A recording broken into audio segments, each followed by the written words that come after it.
Hey everybody, welcome back for episode 55 of That Scale RC Show. This is Jeremy here with Travis and Adam, and special guest this week we have Randall Davis from Axial. How's it going, everybody? Great. Pretty good. Glad to be here. Doing good. Right on. So I know we talked about before we hit record. Basically, we got two sets of questions. We got the icebreaker, and then we got the ones from the listeners. So let's start out with the icebreaker questions. So right off the bat, your first scale crawler was? You asking me this? Yes, these are the icebreakers. So, all right. Yeah. My first scale crawler was, I mean, it was an Axial product. It was obviously the SCX-10 if you want to really talk scale. If you want to talk like what I originally had, my life in the RC world was actually kind of limited. I think I had a, what was that, a Tamiya Hornet way back. And then I had a Traxxas T-Max nitro truck. And then after that, ironically, I really couldn't afford all the RC habits that everybody could. And so I didn't have very much RC. So I went from an AX10 to an SCX10. So I would say the SCX10 would be my first scale RC, scalar type vehicle. Nice. Yeah, excuse me. We didn't expect anything less. So. But that was a while ago. Before you ask the next one, Adam, just real quick, I wanted to jump in. Just in the event that there are people out there who don't know who you are, who is Randall Davis and what do you do in the scale industry? So my roles kind of changed over the years. I've been with Axial for 13 years. Wow. I started off at Axial as a IT consultant. They needed some computer help, and I used to have a consulting company, and so I started out just doing some IT consulting, and I wanted to get out of the IT consulting industry, but I wanted to use my skill set to get into a different industry. So as chance would have it, they needed an IT guy, but they also needed a customer service guy or a warehouse guy or a whatever guy. And so for me, back in, I don't know, I think it was 2007, I left the IT consulting industry and started working for Axial full time. And it pretty much started out as I was the IT guy. So pretty much a overpaid customer service guy or overpaid warehouse guy. But I wore several hats and did, everything from warehouse shipping and receiving to customer service to managing their IT network, in the small business. So I got in pretty early, in 2007. That was very early on. I think they started in 2005 or 2006, and they started with the nitro stuff and whatnot. So it's kind of how I got in. I've, been around for a little bit. Yeah, Awesome. That's taking it back. There's some people that I don't even think they know Axial, had their hand in the nitro game. It's interesting regarding that. Not many people do. And back then there was some items. We did nitro bodies. We did nitro engines. We did, a tool line. I don't know if you guys remember that, but we had some hand tools. We had nitro tools, so like gear pullers and clutch bell pullers and fuel bottles and glow plugs and just kind of a variety of stuff that we were bringing in, just trying to make a buck and get into the market. And we were, the engines were kind of the best bang for the buck type of an engine for a basher. And we couldn't keep them in stock. We got them in, we kind of made a brand and made a name, and all of a sudden it was starting to blow up. And, the entire time we were wanting to actually develop a chassis and get into the electronic, the electric world. Nice. Yeah. I know I've said it before on here. I kind of got into it right around when the SCX-10 came out. The first version with the, I guess the rounded Chevy-ish body. Oh yeah, the old the first SCX-10 that would have been the Betty. B-17 Betty. Yeah, yeah. It wasn't the B-17, so it was the one that they called the Betty because the B-17 was like the more Dodge looking, and then that one was. Yeah, so then it might have been the F-100. Oh, okay, so it was modeled off an F-100. Okay. Yeah, I think that was the F-100 truck. Yeah, so that was my first kit way back when. Yeah, that's crazy. On the no, I think it was still the Betty body, wasn't it? Well, that's what they called it. They called it the Betty body, but it got confusing because it was still the Betty. Yeah, we did have that F-100 or that CF-100 body for a while, but in kit form, it was the Betty truck. Yeah, well, that's what it was called. It was the Betty, and then I remember I had this debate with Elio. I don't know how, like, right around when we first met, he's like, "Oh, I'm looking for a Betty body," and I'm like, "Dude, I have one right here." He goes, "That's not the Betty body." I said, "Do you want to see what my manual says? It says Betty body." Well, licensing becomes issues, so you got to kind of masquerade it. I mean, look at the deadbolt. What do you see in the deadbolt? You kind of see a Ford flavor, and you kind of see an international flavor, and maybe a couple other things. So back then, to avoid licensing issues, we definitely had to tweak it a little bit and blend a couple rigs together. Which I don't know about you guys, and I'm in the minority maybe, but I think stuff like that is cool. Like some of the original sort of blended designs that people come up with for bodies and kits and things like that. Sometimes I think it's cooler than the licensed stuff, personally, because it doesn't have to be. Yeah, the Spawn body was a cool one. Yeah, I mean, for my understanding is that I like that one too. Yeah, I mean the basis is not an anything, it's an axial or whatever. So why does the body have to be that way too? A little bit more freedom for design, in my thought. Sure. One of the things we did start doing, I don't know if you guys picked up on it, you probably did, but we started to do a like a signature grill that was an axial grill. We started to make all the vehicles, regardless of what the vehicles look like, they all kind of started to have a similar grill design, and we did that with the intention of just like all the major manufacturers, you start to look at a Lexus or a Ford or a Chevy or a whatever, and you can recognize, hey, you know what? All the models of that from that manufacturer have a similar grill, and we started to do that just simply because whether we did a licensed body or we didn't do a licensed body, we were starting to, on the unlicensed bodies, we were starting to say, okay, well, this is the signature for Axial, is we're going to start to do a grill and make it the same across the board. Which is super cool. Yeah. Because, I mean, the Yeti had it. Everything had it, I think. Well, what's funny is now hearing that, I never really noticed it. But now that you say that, I'm sitting here thinking about my Deadbolt. I'm thinking about my Wraith Spawn. They all the non-licensed bodies do have that same grill resemblance. Yeah. Pretty cool. I mean, it didn't go forever. Obviously, we went through some transitions and some designers and this and that, but it kind of changed along the way, and hopefully we can maintain it. But as we're doing licensed bodies, we can't really use our own grill. Yeah. True. So back to the icebreaker questions. I guess that's kind of a good segue. What would be your favorite scale crawler? I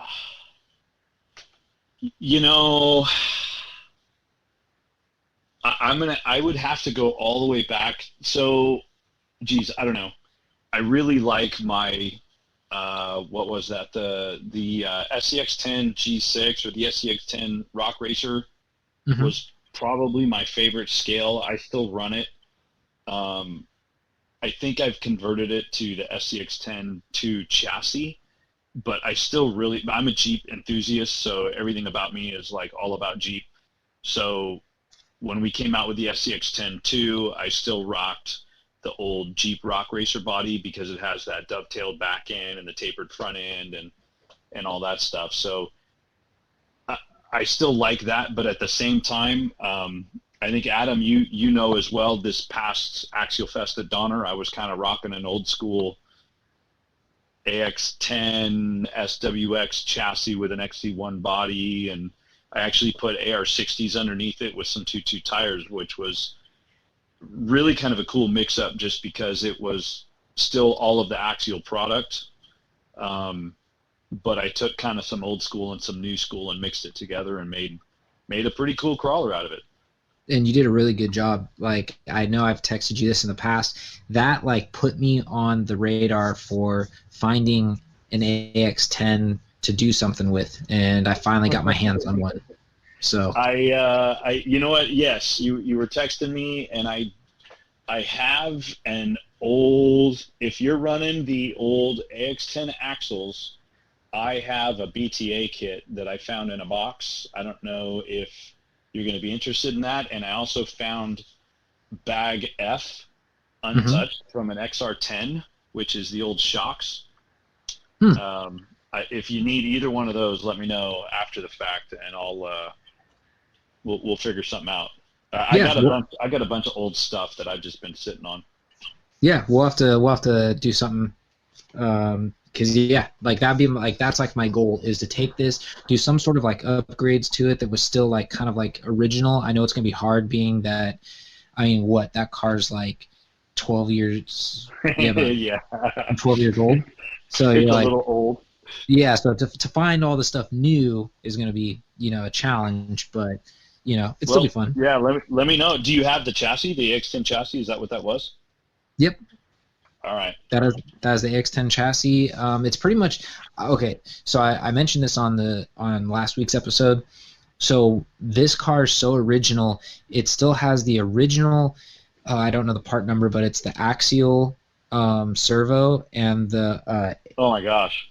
And what was that old Metal Gear servo, like the AS1 or something? Yes, it was like the AS1, and it's the old speed control. Yeah, the speed control. What is it? The AE1.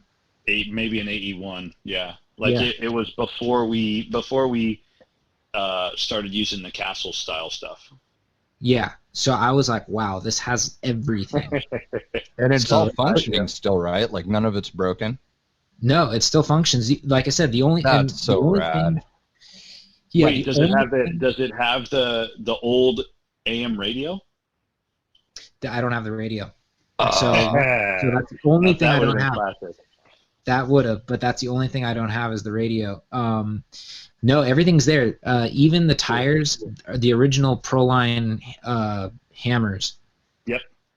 So they're a little on the rotten side, so I might have to replace them with something else. But that's cool, man. That's a really good find. I don't know how you found it. Well, I don't know. You probably found it from somebody like me sitting on a bunch of stuff. So I'll do a shout out right now. It was Brandon Catton. He was selling off some stuff to get a drone, and that was one of the items. And I couldn't believe that it sat that long on there, because I don't always check Facebook.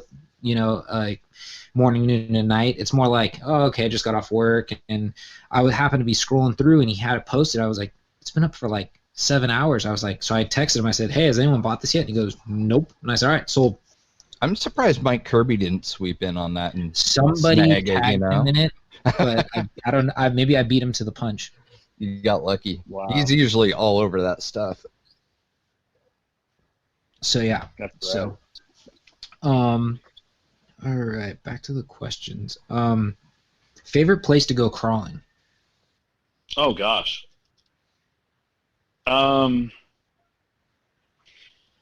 Man, that is actually a really tough one, because you can kind of find crawling anywhere. And I mean, if you're talking local to me, or if you're just talking anywhere I've been where I've done RC crawling, I'm actually going to, for all of that, I would say probably Donner is probably one of my favorite spots. There is a ton of lines there. We were there back in 07, 08, the early years, or 09, whatever it was. And we went back there for this past Axial Fest 2019, and it was cool to be back over there. The terrain there is really, really cool. You can get into all kinds of stuff, whether it be scale rock crawling or it be like comp crawling, with some gates involved. There's the variety is there, and I think that's probably one of the coolest places. that I've crawled at. Aside from that, I would say Corona del Mar. You may have seen a bunch of people go down to Corona del Mar periodically, which is down by the beach. It's about 30 minutes from my house, so that's cool.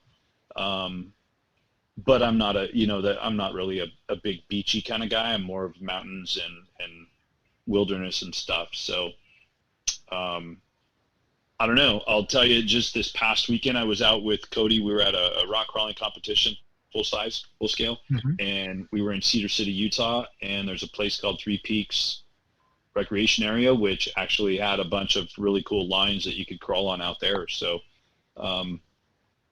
I would say my favorite would probably be Donner. Cisco was epic, but I think Cisco had more of like I don't want to categorize it.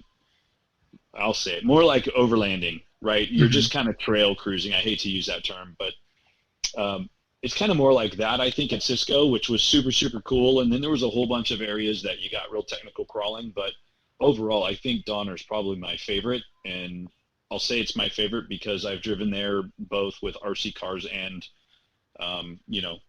Pretty Penny, the full-scale rig.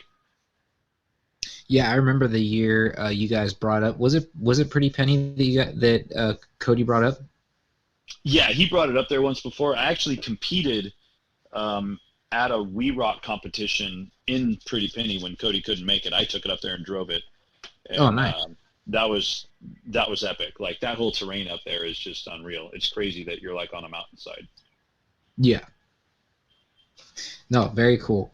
I'm also in favor of the mountain terrain, but I know I got a couple people that have been asking if I'd ever make the trip down to Corona del Mar one of these days. Dude, come on down. I'll put you up for the night or two or whatever you need.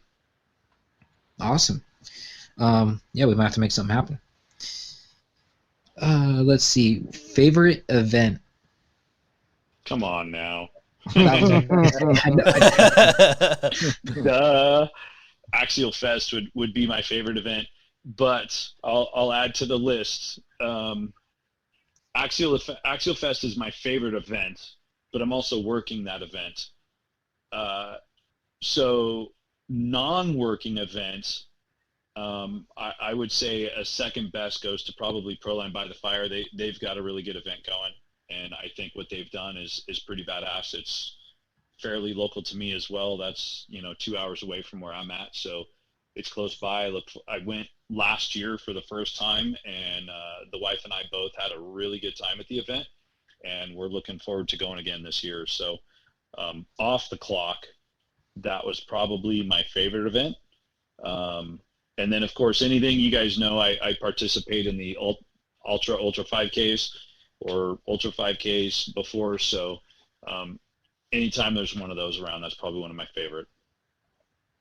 Yeah, I still say one of the funniest times ever was, I don't know, Jay, I think you were at this Axial Fest, when you guys did it with the helmets on.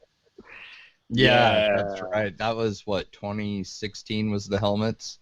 Yeah, John Schultz put me up to it, and I mean, I don't normally turn down any sort of threat or invites. I'm usually kind of an all-in kind of guy, and so he talked about us doing it with our gear on, and Cody and I talked about it, and Cody was like, that might be kind of fun. And so what made it really, really fun for Cody and I was we did have the helmets on, and I did have the spotter strap on my back and the backpack and all that crap. But what made it really fun was because we were wearing our helmets, we had our Bluetooth comms on, so we could talk to each other, even though we got spread out periodically or while we were trying to work obstacles. That's great. It actually worked out really cool because, he could get, 50 yards ahead of me or whatever, and I could still talk to him. Or if I got 50 yards ahead of him, I could still talk to him. And if you get stuck on a line, it's like you didn't have to wait for the guy. You just kind of coached him through the line on the headset, and next thing you know, he's like, "Oh yeah, I got through it. We're moving on." And That's we're awesome. cracking up. Yeah, it made it fun. You guys are probably lucky you didn't die of heat stroke with all that stuff on trying to run. Yeah, that's very true. Definitely not the appropriate helmet. We've never had to need one for a 5K. Yeah, it was a little warm that year. Yeah. So what is your current number of rigs owned? Ooh, too funny. I actually had a feeling you were going to you were going to ask that, so I went and counted. I have, I'm going to say 35 unless I missed some. Whoa. Whoa, I did that miss one some. took me for surprise. Yeah, I wasn't expecting that. I was thinking like half that. So maybe I should have said if you guys can guess the correct number, I'll give out a feature. That would have been more appropriate. No, I've got 35, 36 rigs. It ranges from a couple of Yeti Junior Can-Ams. I've got a Yeti Junior trophy truck. I've got an old XR10. I've got a fully hopped up 10 scale Yeti that has never touched the dirt. I've got a Yeti XL. I've got SCX 10s. I've got SCX 10 2s. I've got bombers. I've got holy cow, I've got Yeti trophy trucks. I've got what else is out there? Shoot, I've got a couple of bomber rigs. One's mine, one's my wife's. I've got my rock racer, the Jeep SCX 10 2. The wife has one of the deadbolt bodies on an SCX 10 2.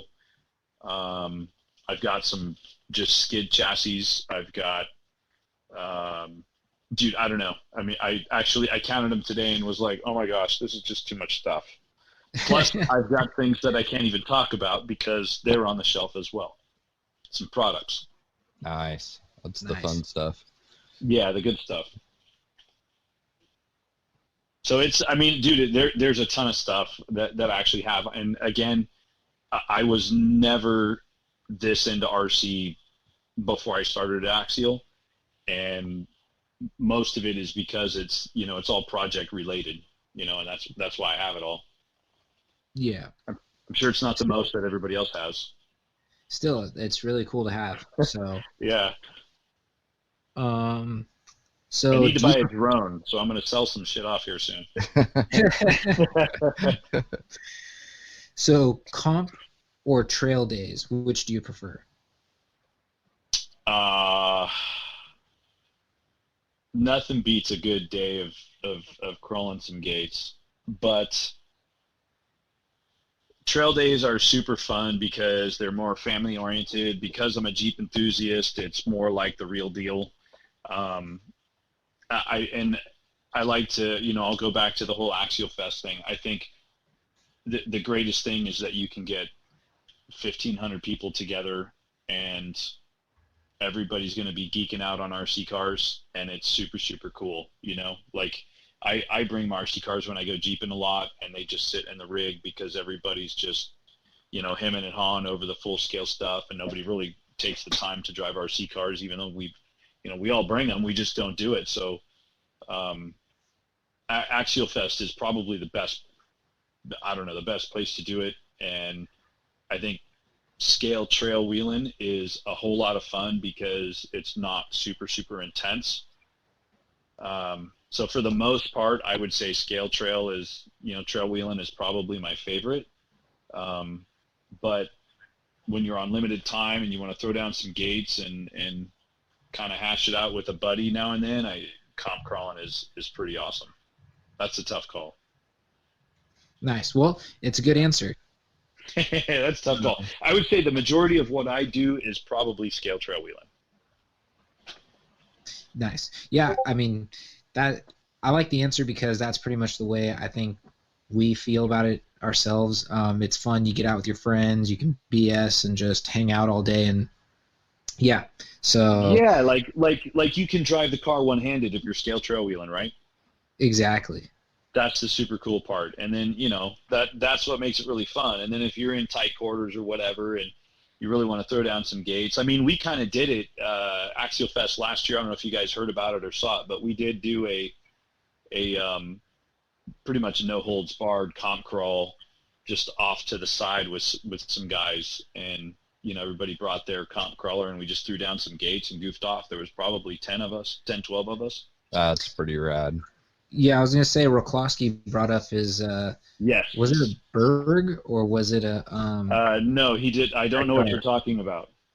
It was Axial Fest. I don't know what you're talking about. Yeah, actually, well, I know he had something. He had it on his shoulder. That's all I know. And I did hear you guys tell him to put it away when we were standing in line. I do know. Yeah, he got away with one. So final question to wrap up the icebreaker. Your favorite hobby shop? Oh, wow, man. I don't know if I should answer that. Do you even have to go to a hobby shop if you work for Horizon? I mean, is that even necessary? So, not really. I do order direct through Horizon Hobby. There's a few, I won't name drop just out of respect for the entire hobby shop industry. I think it's badass that there are so many hobby shops out there that really support our product. And by me dropping a name, it would just be because those are the ones that I have personally dealt with. So I won't play favoritism in that regard, just to keep it politically correct. But there's a few shops, dude, that just locally or, NorCal, SoCal, and some other areas that I've heard of that are fantastic. And I think all the hobby shops are, I think they're kind of on the come up right now. I think there was a bit of a struggle, but with this whole pandemic garbage and blah, blah, blah, I think shops are really on the come up. And as long as they get into the e-commerce side of things, I think they're going to prosper very well. Oh, yeah. So That's I won't drop a good diplomatic answer. I like that. Yeah, that's the tough one. Well, we have that question because everybody's answered it differently. Some people pick their local, some people pick an online. I mean, that's why we throw it up there for interpretation. Yeah. There is one or two particular shops that which I've thought about, like, hey, I'm gonna send a vehicle to a shop and say, hey, will you guys do this up for me? And it's not so much that they're a better hobby shop than another. It's just that I've built a personal relationship with the owners of that shop. Right. No, makes sense. Cool. But yeah. We'll get back to the actual listener questions in a little bit. I guess I know it's something that I have on my mind. I kind of want to hear your take and I guess what you're doing. I know Axial posts a lot of pictures for it, but what you're doing to get ready for Axial Fest Badlands, since this is the first year that there was going to be 2 different events. I'm not doing a damn thing anymore. Corporately, they shut down. They opted to not authorize travel for anybody in California to go to Axial Fest Badlands. Whoa. Yeah. It kind of, unfortunately, it happened. I was on the board to go. I was going to most likely be doing my usual, helping out with all the events, doing the tech inspection and doing the raffle was my intended task, along with inviting a few of the Ultra 4 guys that might be in the area of Axial Fest Badlands. That was going to be my role, was basically just like I did for Axial Fest Donner. Everybody enjoyed what I did. Didn't hear any complaints about what I was doing out there. So they all know I'm kind of the face at the raffle and everything like that. So basically the game plan was, hey, just do exactly what you did at Axial Fest Donner. You're just going to come out to Axial Fest Badlands. And I was really looking forward to it because I have not been out to corporate yet since Horizon took us over. And I was really looking forward to getting out there and checking out the corporate facility and meeting people that I have never met in person, and just seeing the facility and checking everything out. So I was kind of bummed that they put the no-go on it, but I'm really busy with work projects, so it kind of freed up my time to focus more on the new development side of things. Wow, yeah, that's crazy. Because I was over here sitting there thinking like, wow, that must be hectic if you're going to be, because like, I guess, did you have options to work one or the other, or were you planning on going to both? If I was both, going to be doing both. wow. Yeah. Yeah, I was all in to do both events. Myself and I think Rich was the same way. He was all in to be doing both, Rich Trujillo. Wow.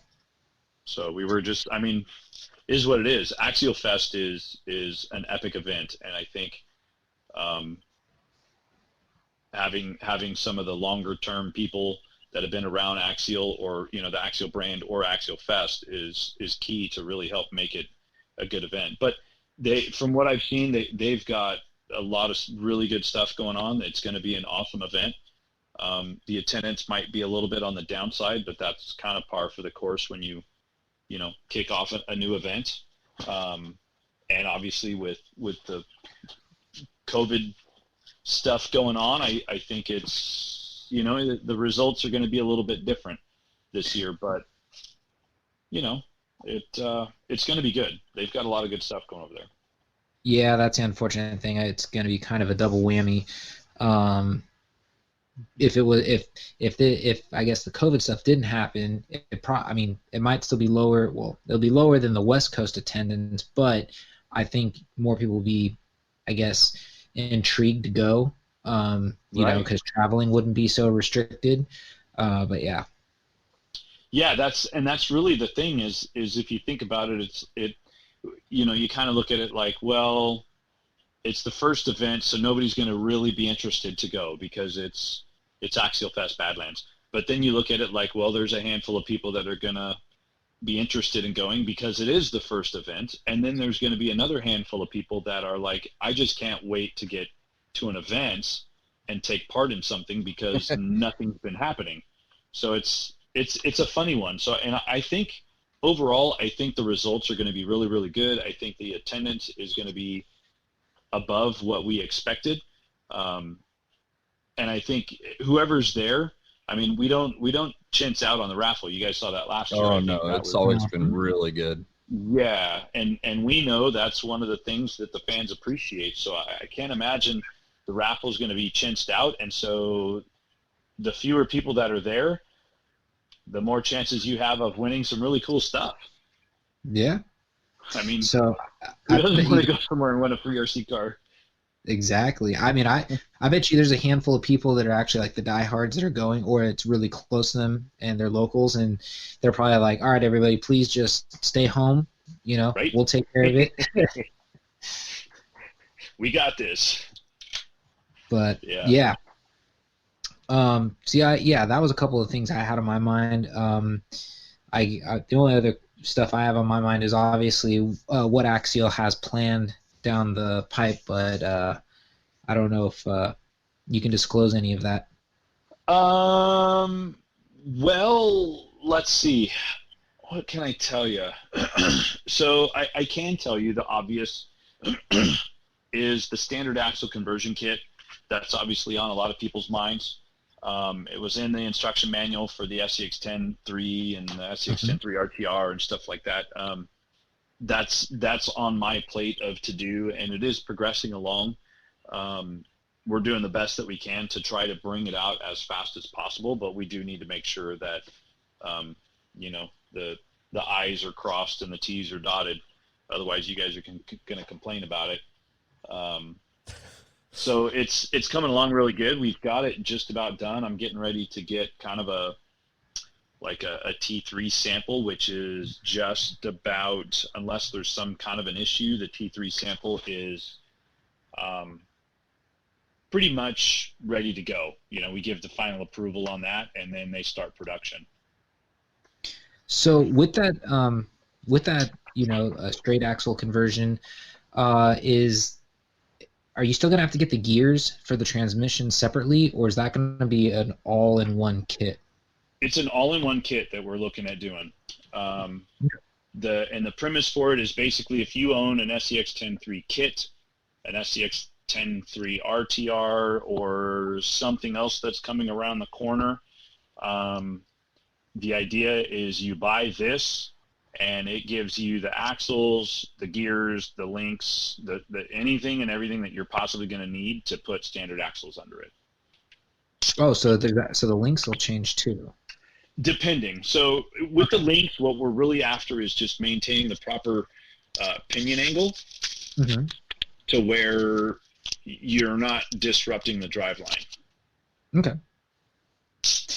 Yeah, I guess it makes sense because I'm trying to remember because I'm not sure if you're aware of, but I actually threw a set of non-portal axles underneath my rig, but I had to do a lot of reinventing the wheel to get them to fit. Well, yeah, you got front. Yeah. What axles did you put under it? Those are the SSD Pro 44 or the Trail King ones, the diamond housing ones. Gotcha. They work. The rear was a complete just drop in, not an issue at all. The front, I had to remake a panhard bar. I had to remake a tie rod. The steering worked just fine. And then my only other issue was obviously the transmission, because with the non-portal axles, the gearing was just not there. Right. Right. So the kit will have the transmission gears. It'll have a new panhard bar. It'll have, for the front links, it'll have the recommended adjustment. You actually only need to make an adjustment on the front end. And then it'll have new rear uppers, and the lowers stay the same. Okay. And it'll come, like I said, it'll come with the proper trans gears. It'll actually come with a drive shaft extension for the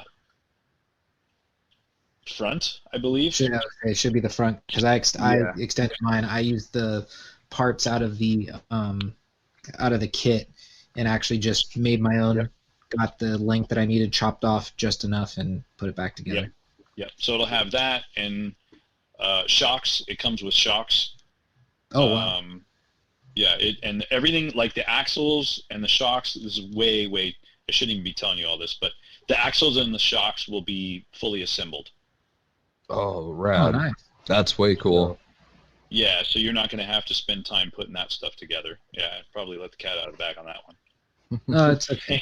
we can always edit it out if you by the end of the show you're thinking you want to retract it. Nah. Not too big of a deal. It's basically just going to make people drool, right? True. Yeah.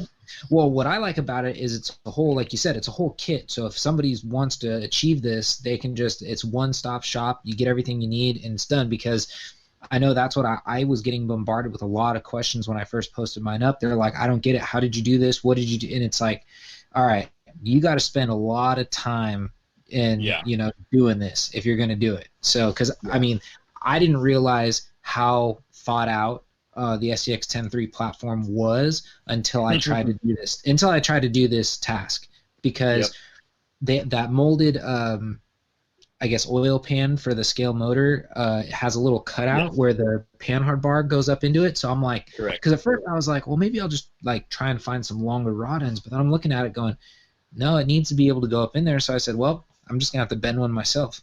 Yep. So yeah, we've got a whole factory panhard bar that will work with the standard axle. Nice. Yeah, see, like I said, so to anybody who wants to just put it in, it's going to make life so much easier. I mean, if you like to tinker with it, like I said, it's doable. I did it. It's just, that would have made life a lot easier. Yep. Yeah, so we've got we've got that. We've got some other products that, like I said, it's right around the corner. I won't say what that is because I can't spoil that. And there's another announcement from one of the other brands coming next week as well. I mean, to me, the really cool thing is to look at the pipeline of all the brands, and specifically for me, the Axial brand, because I do product development for the Axial brand. And to just look at the pipeline, I look at it and I'm like, oh my gosh, there's so many exciting things coming that people are just going to they're just going to look at it and be like, well, I need one of those too. I need one of those too. I need one of those too. Oh, that's the other one I have is a UMG 10. I have the UMG 10 was one of my projects, and I had the one that they used for the box art and stuff. I wound up putting a new body on it, but I had that one, and it's not something that I would normally ever drive, but I have it, and it's sitting on the shelf. That's one of my other 36 rigs. So anyways, the products that are coming are just like mind-blowing. Every time we bring one out, we try to raise the bar a little bit. Every time like we brought out the SCX 10-3, and we're like, okay, let's raise the bar and make it better than anything we've ever made. We don't necessarily try to compete against one brand specifically. What we try to do is just look at what's out there, look at what's been done, and raise the bar just as a whole. We're never trying to attack or outdo one particular brand. We just do what we do. Fair enough. That's good, yeah. I was going to say, yeah, my other thing, I don't know if I told you about this, Jay, but my other issue that I have right now is I just stumbled across the, I think it was on your story, Randall, that, what is it, they raced the SCX 24s. Oh, holy cow. Yes. And all these, and there was a bunch of, I guess they all had the microshock conversion, and I was like, yeah, that was Jordan Pellegrino. I don't know if you know who he is. He's an Ultra 4 driver. They wound up building a backyard course, and they wound up doing these Friday night races, and he hit me up one day about coming up there to, whatever, guest appearance or check out what they're doing, and I was like, yeah, I'll come up there, I'll check it out, and I did not know what I was getting into, but that was.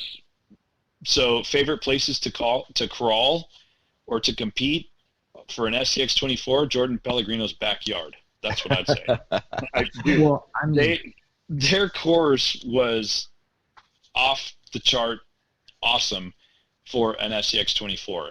And like you said, they had the MicroShark chassis, and they wound up breaking it into like a stock class and a mod class. And I don't mod too many of my rigs, so I still had pretty much it was a box stock deadbolt SCX 24, and I'm like, well, this is what I got.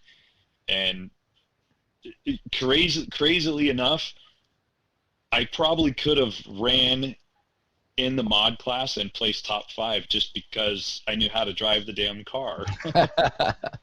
Yeah, I was gonna say it was pretty impressive, and now it's got me going, I think I need to add MicroShark to my, long list of builds that I need to get done. So do you have any SCX 24s? I have 2. 2 of them. Nice. One. What about you, Jay? Do you got any? I don't.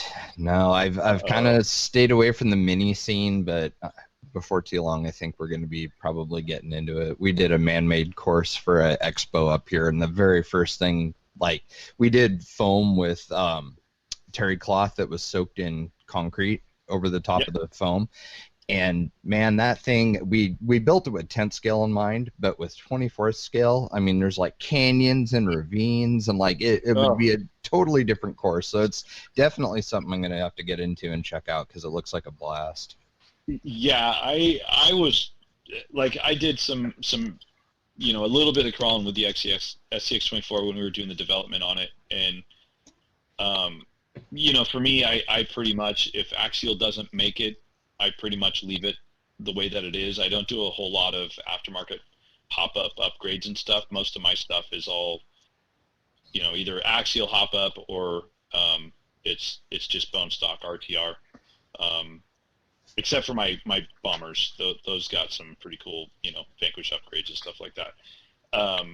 But the SCX 24s are, they're a kick in the pants just to go drive them and go play with them, and once you learn the limits, every RC car has its limit, right? So you just got to know, if I get it in a bind, look how teeny tiny the servo is, look how teeny tiny the motor is, it's going to burn up if you put it in a bind. So once you learn its limits, the cars are phenomenal. They're actually very, very impressive rigs, and the mods that those guys are doing to them now is just blowing me away.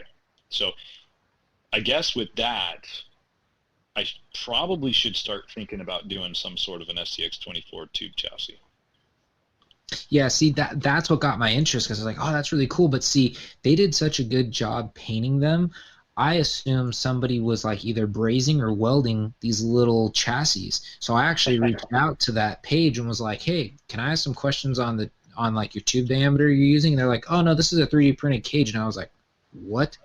I was like, well, you fooled me, because it looked like, I said, because it looked like metal. And they said, oh no, we just painted them up to make them look like metal. And I was like, wow, That's so rad.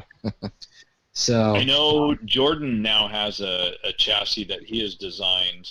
I think he put it on Shapeways or something. Really? Yeah, that he's designed for the SCX-24 chassis. Yeah, because I know I'm gonna have to get another one. I have the 124 that's got the it's got a hard body little model Suburban body on it, so I kind of don't have the heart to tear that apart. And then I got a pretty much bone stock Jeep JL one, mainly because I have all the different Jeeps. I have the 2017, I have the new SCX-10.3 JL, and that micro, plus Michelle's got a real Jeep, so I was like, well, I'll just add those to the Jeep pile. Can't really get rid of those. So I'm like, well, I think I'm going to have to buy another SCX-24 if I want to make this happen. There you go. I mean, dude, bang for the buck. They're phenomenal. And they look just like the big SCX-10s. That's what's cool about it. It's like the Chevy C10 looks identical. Like even the deadbolt, like down to the light bar. I mean, they're so rad. How you guys? I mean, they're just there's nothing toyish or chintzy looking about them. They just look like they were hit with a shrink ray. Yeah, you'll have to stay tuned on the SCX-24 stuff. We got some really cool stuff coming for that line. That's pretty rad. I can't wait. You're gonna be blown away. Nice. So let's see. Travis, do you want to do the questions, or? Yeah, I can do them. Yeah, let's just jump right in. So we had a bunch of listener questions on our announcement post from yesterday, so we're going to go ahead and jump into those. So our first question is from Jeremy Joseph Olson. He says, my first crawler was an Axial. Now, after many years away from the RC sport, I came back and built an SCX-10.2 rod builder's kit that I love. My question is, do you see Axial coming out with a more true scale kit? Maybe independent front suspension and possibly a leaf spring rear end? I understand those designs may not produce the easiest crawler to drive. I do think there is much to be said for a build that is true to scale and takes a good driver to make it perform on the trail. This includes tires that are also realistic. Thanks so much for all your hard work. Cheers, Jeremy. Nice. Well, thanks, Jeremy, for the question. We always have the discussion on our roundtables about IFS, FIS, and leaf springs. We're always talking about it. And the biggest issue that we see is, will we get a return on investment on it? If we bring out a leaf sprung vehicle, are we going to get the 6 guys that say everybody wants it, or are we going to get the 1,000 people that want the leaf spring vehicle, right? And so we're always tossing that around, and we're always tossing around the idea of, well, maybe we do a leaf spring as an option kit, or an IFS conversion or something. Personally, I'll usually object to like an IFS conversion. I think if Axial is going to do an IFS, I think we need to do it right, not just as some sort of, here's some chassis rails and let's, bolt up a bulkhead or something like that. Let's really do it right and make it work. I don't know. There's some really killer Toyotas have some really killer IFS trucks out there. Obviously, the new Bronco, I'm sure you guys have seen it. The new Bronco looks pretty radical, and that's got IFS in it. So the options are out there, and we're always talking about doing it. It's just a matter of executing it and making sure that we're going to get it right, and making sure that there's enough fans out there that they're actually going to want it. The Axial brand, I mean, with the exception of like the Yeti, the Axial brand has always been solid axle. And if you talk to any Jeep enthusiast, solid axle is the way to go when it comes to best articulation. And if you guys don't know the principles behind it, the basic principle in IFS versus solid axle is when the solid axle articulates, the majority of the contact patch of the tire stays contacted to the ground. When you go IFS, the tire goes up and down only, so you lose the majority of your contact patch. And that's the advantage that a solid axle vehicle holds over IFS. Aside from that, IFS, you have to carry a bit more speed to really get the vehicle to function, which is what you'll see in like the Ultra 4 rigs that are running IFS. They go through the rocks a lot faster, and the reason that they do is because the only way that they can get through the rocks is to kind of go fast. So there's some give and take between them all, and personally, if we were to ever do a Toyota chassis or something that was realistic and it in the real world had IFS, I would definitely want to see IFS on it. Leaf springs, that one's tough. At the scale of the vehicles, to get leaf springs to truly function, it's really hard to do because the material has to be so thin and flimsy. Yeah, we played a little bit with adding leaves to a Element Enduro, and man, oh man, it's quite a challenge. Yeah, I mean, that thing was stiff as hell. We ended up ditching everything but the main leaf, and even then it still was a little bit stiff. I mean, it's you kind of have your work cut out for you. What was that Pro Line, that little 24 scale Pro Line or whatever scale it was that had little leaf springs in it? Oh, it did, didn't it? I forgot about that. It was the Ambush. I think that's what it was called. Yeah. Yep. It had little leaf springs, and if you watch it, the leaf springs just don't compress. Yeah. And it'll take a lot to really get leaf springs to. I mean, people have done it, and there's some builder guys out there that I've seen do some leaf spring vehicles that are pretty radical, but it's tough, and you got to be able to devote the time to get it dialed in if you're going to do a mass production. Yeah. Would be cool. Sweet. Oh, definitely. So our next question comes from Rich Homan. He says, "Thank you, Randall, for all of the great designs. How has the release of the Bomber 2.0 gone, and are there potential for more 2.2 rigs, or is the market really gone mostly towards 1.9 and scale?" Oh, Rich. Well, let's see. It wasn't supposed to be called the 2.0, but it kind of got coined as the 2.0. Just because it was a second variation of the Bomber. It had some really great improvements, but it could have been like, to me personally, it's more like a 1.5, right? Like it's an update, but it's not like a really killer revision. I still think it's a badass.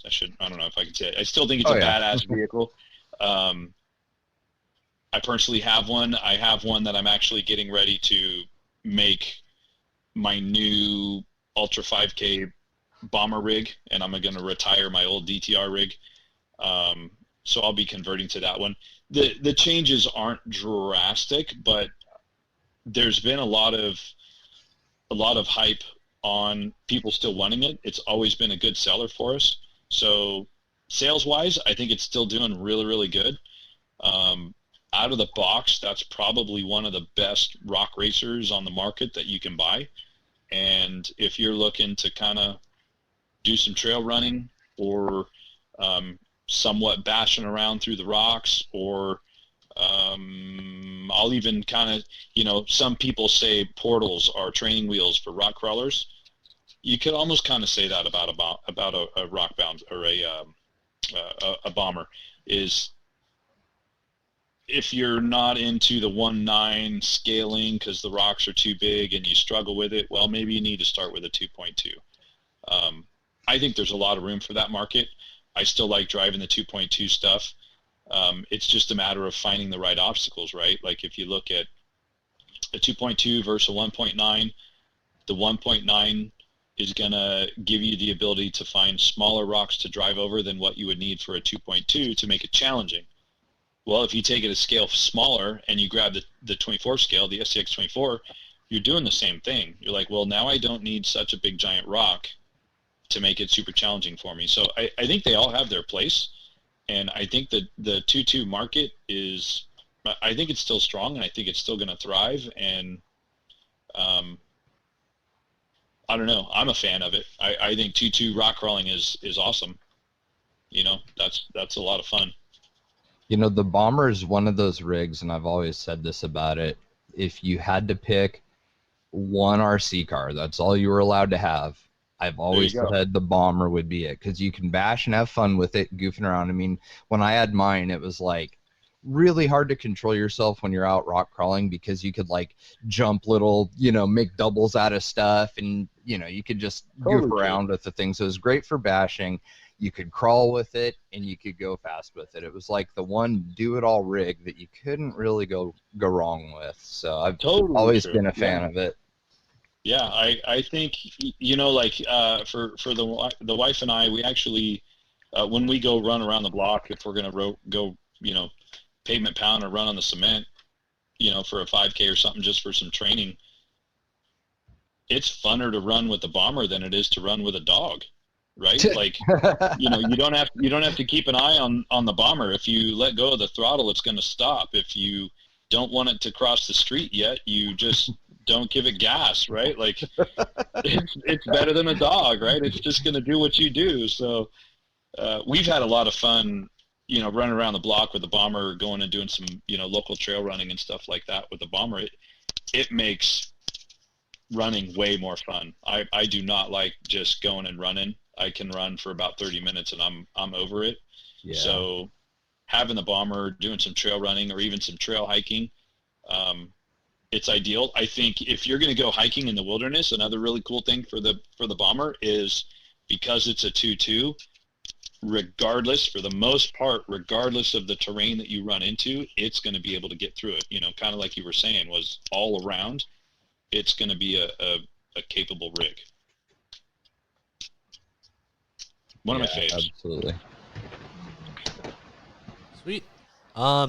Next is from Eric Warren. Doesn't really have a question, but a statement. He says, I still rock the SCX-10. Thank you, Randall, for all your hard work providing us with awesome tiny trucks to wheel. Well, you're welcome. All right. Yeah, dude, it's been great, you know, just looking through, you know, just kind of looking back, going from the AX10 to the SCX10 to the AX10 ARTR, or, you know, the SCX10 kit, the SCX10 RTR, and just moving through all the products that we developed, the Yeti and the XR10. It's been a fun path to be on, honestly. I've really enjoyed it. Oh, that's awesome. The next question is from Ed Wenger. He says, where does Randall see the hobby going, and what are the upcoming trends, such as more small tire RTRs or maybe more partnerships with electronic companies, such as what Red Cat did with Hobby Wing and the AXE system? Let's see. I really see the hobby industry moving more towards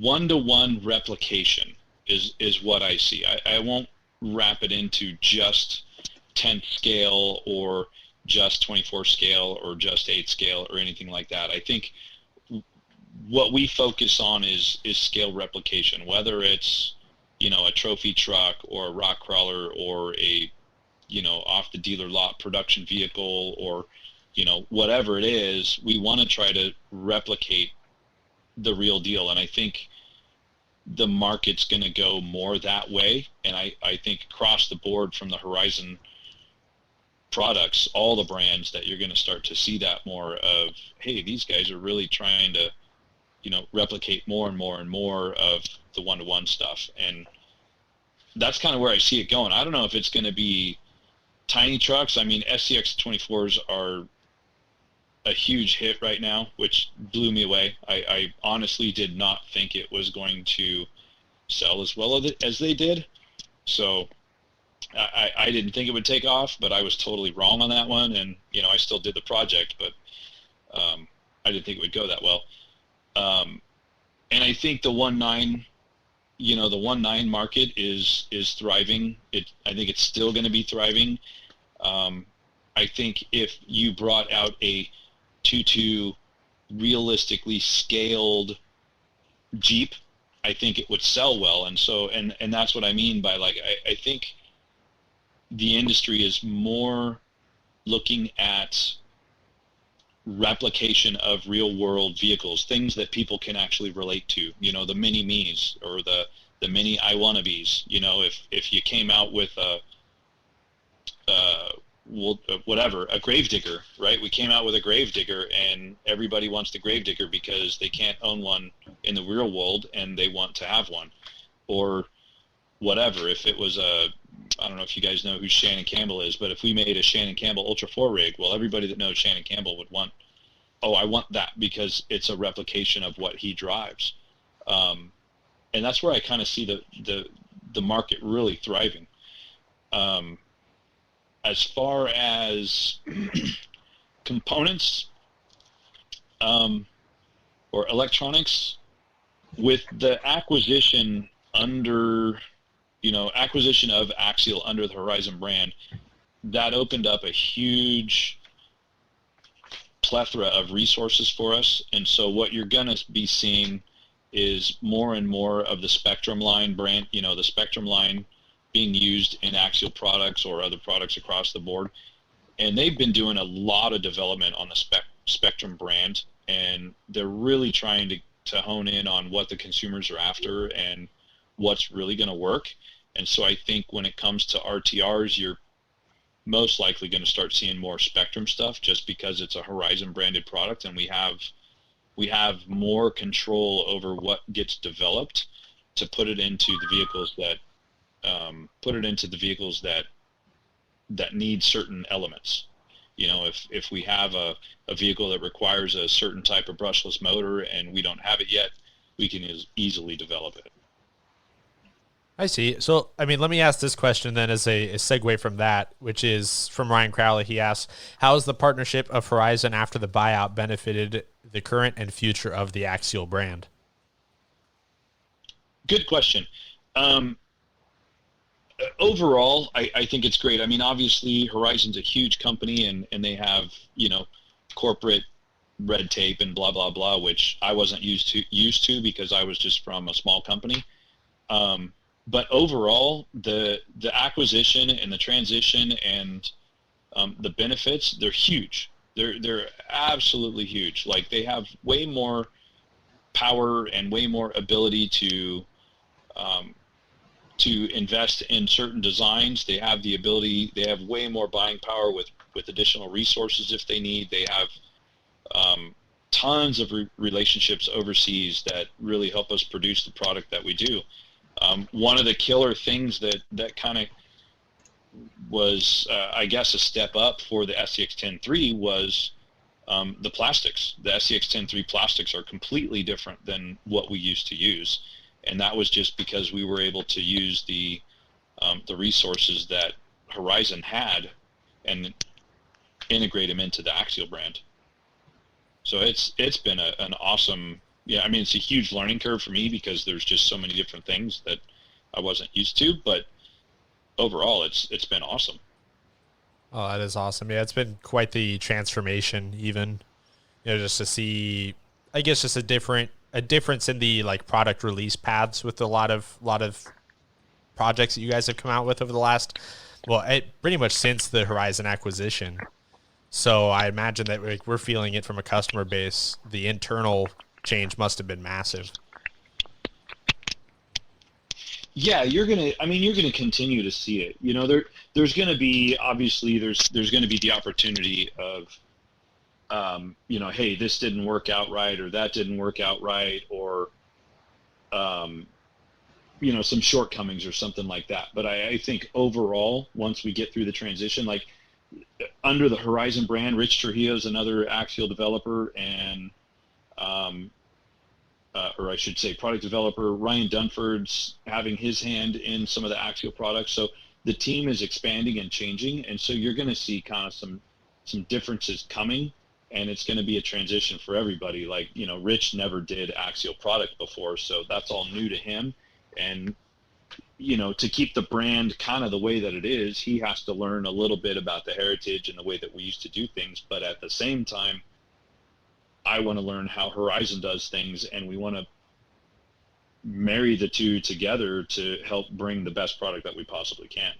So you guys are still very much in transition as far as processes and everything. Yeah. I mean, we're getting the hang of it. It's coming around pretty good. But I just this past week, I won't get into the details of the task, but I just this past week sent an email off to a bunch of people in corporate, and I was like, hey, this is not how I ever had to deal with this process before, so please bear with me. Like, this is totally new. Like, I know how to ride a bike, but this isn't riding that bike. This is like riding a six-wheeler instead of a two-wheeler. I don't know. It was, totally different. Sure. I gotcha. So, okay. But it's good, man. It's really, really good. Overall, I know there was a whole lot of naysayers about the whole transition and this and that and the other, and a lot of people were talking about, where the lifestyle of the brand is going and this and that. And the greatest thing is the majority of the people in corporate have all understood and learned and have seen, if it wasn't firsthand, just by whatever secondhand information, how important the Axial lifestyle is and how important it is to maintain that and keep it going. Axial's not just going to be another brand under Horizon. It's a completely different animal, and they're very, very well aware of it. Oh, that's awesome. We've seen some of the best products come out from Axial since the acquisition even. I mean, like the Capra, the quality of the links, the rod ends. I mean, like everything has just really been elevated. So I think that's put a lot of the naysayers, it's shut a lot of people up. Exactly. And that's good things, right? Like, we didn't, as Axial in the past, we didn't have access to those resources in the past, and so now that we have them, it's like, okay, we can really step up our game and make the product that much better. I'll even look at it this way: look at what had the bad reputation, or not bad, but what had a weak reputation was the original Yeti Junior, right? It was flawed and failed, and nobody liked it, and it was just a hunk of junk. And through the acquisition, we brought it back in the Yeti Junior Can-Am, and it's been a remarkable vehicle. It's been awesome. Oh, dude, they're so much fun. Like, yeah, it was a good feeling seeing them all on back order and stuff on A-Main, like seeing that, people are into them. That's probably one of our most sold items is the replacement decal kits, just to change a color on it. Like, I mean, it's astounding the number of those that we've sold to the Can-Am owners. They're a cool rig. They're so much fun. Yeah, that's still on the plate of another color. We haven't decided what we're going to do, but we have been talking about doing a variation of the Can-Am again. We're just not sure which one we're going to do. And it's tough because, you've got a team of product developers, and you've got only so many people that can work on Axial product versus all the other products.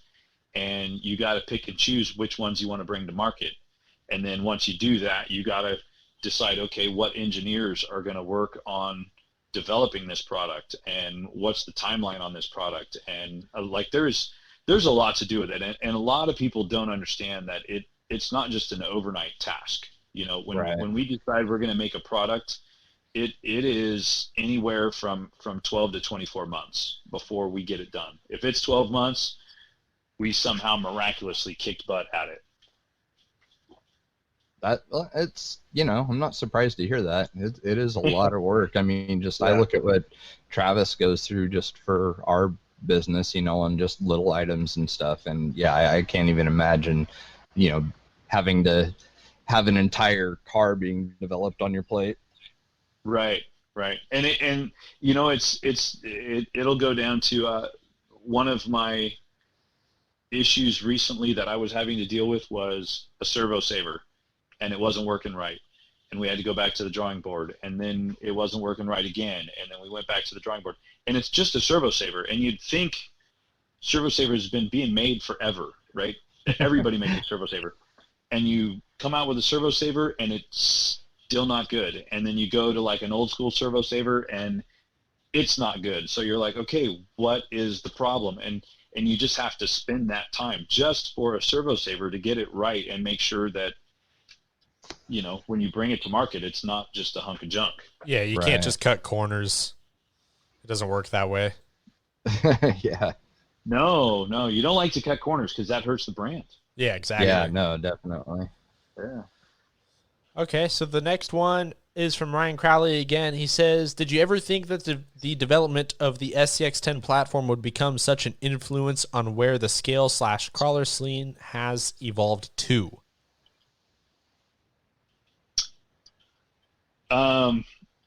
It may sound cocky, but I knew it would blow up. That's why we did it. Not just because of me, but as a team effort, we knew it would blow up. We knew the C channel frame rail was going to be a huge hit because it was so close to the real deal.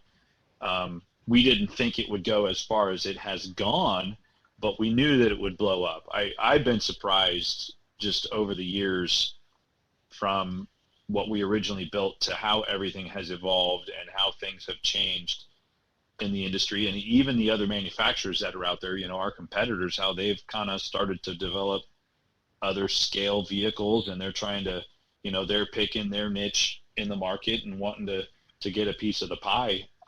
I didn't think everybody would follow suit. That's for sure. You know, I thought we might be in a little bit of a niche market, but I didn't think it would go as far as it's gone. It's definitely gone crazy. You know, there's been some competitors that have come out with really cool stuff, and then, you know, we're constantly, here we are on, like, you know, the third generation of the SCX-10, and even when we put that on the plate, we were, you know, focused on, okay, well, we have to make it better than the SCX-10 too, and we have to raise the bar in some capacity. You know, you don't want to follow that. Like I said earlier, you don't want to follow the competitors. You just want to do your own thing and make it the best vehicle that you possibly can, and have all the features, you know, capture all the consumers that are looking for certain features.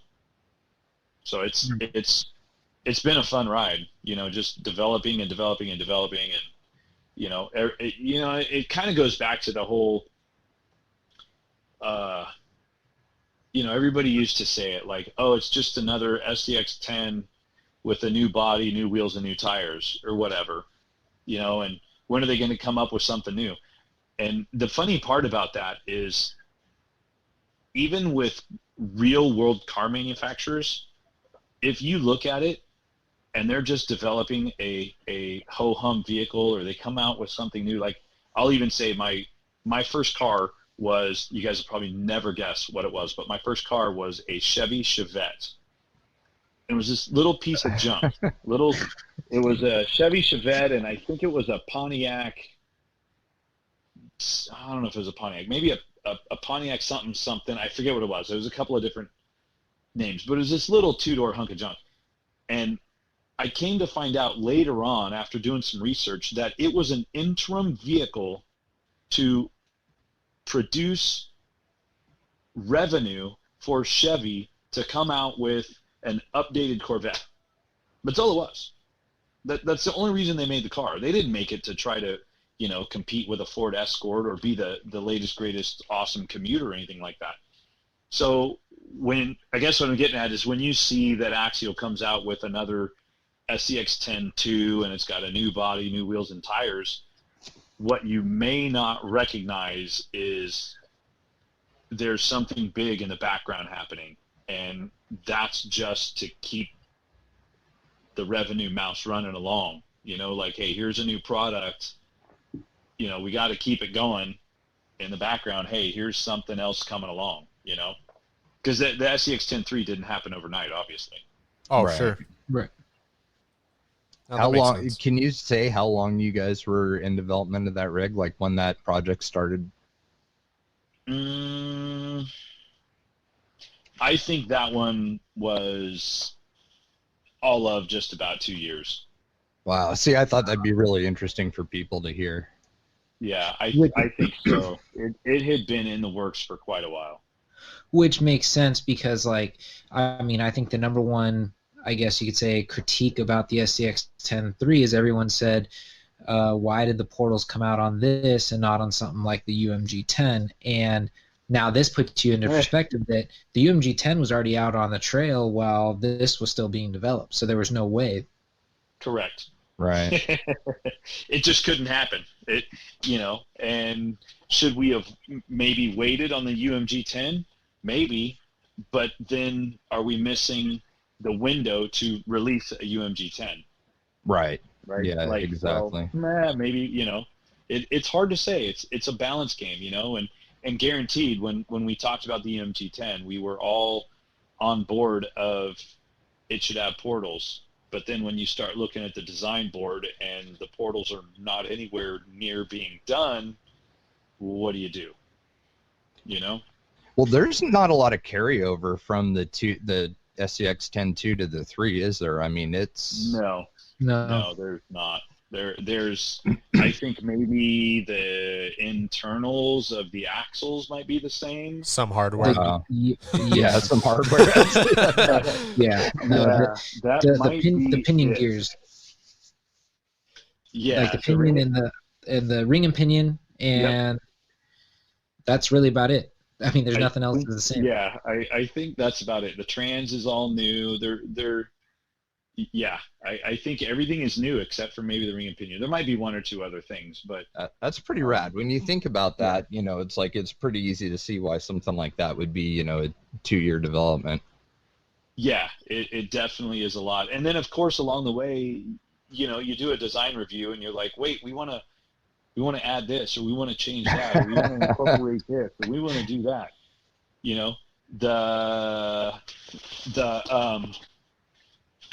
Make sure I gotta look at it. Yeah, so late to the game was the adjustable chassis. Yep. Mm-hmm. That was late to the design game. Was that kind of? Oops, sorry. Go ahead. You can probably look at it and go, well, that's not an easy one to throw in towards the end of the design. That's. Yeah, I mean, you got oh crap, yeah.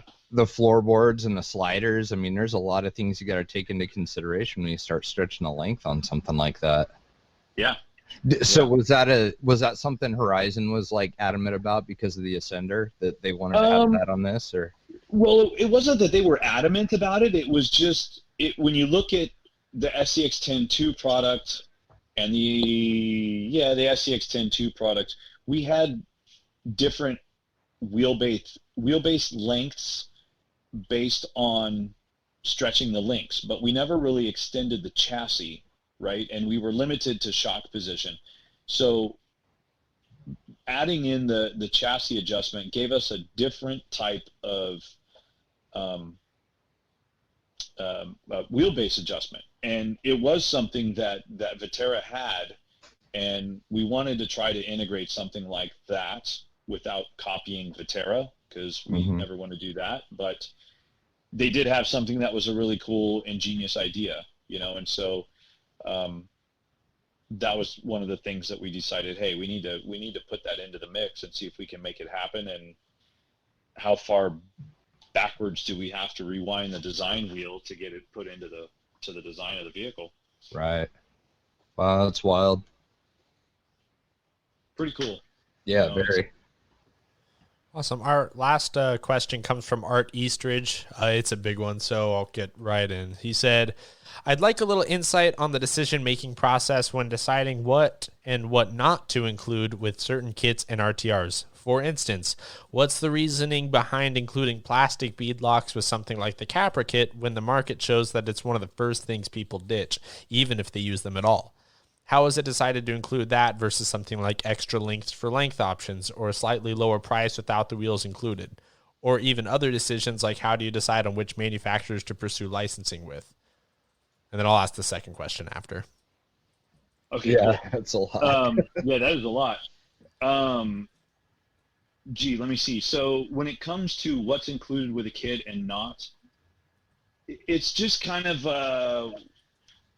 what we feel might appeal to the consumer for that particular vehicle. Plastic bead locks or glue-on tires or metal bead locks. I'll say we're always trying to come up with a bead lock that people are going to want to continue to use, right? It's not the worst thing out there.